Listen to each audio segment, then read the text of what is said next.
कृष्ण कृष्ण हरे हरे हरे राम राम राम हरे हरे.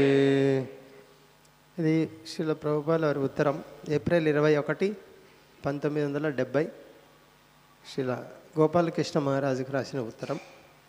అప్పుడు మహారాజు ఇంకా సన్యాసం తీసుకోలేదు, గృహస్థాశ్రమంలో ఉన్నారు. You are always alert to see whether you are committing some offense.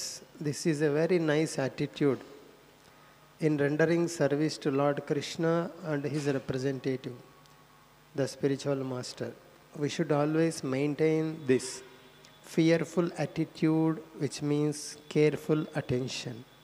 This attitude will advance you progressively in Krishna consciousness. Krishna భక్తిలో ముందుకు ఎదగడానికి ఉన్నటువంటి మార్గం ఏంటి చెప్తున్నారు.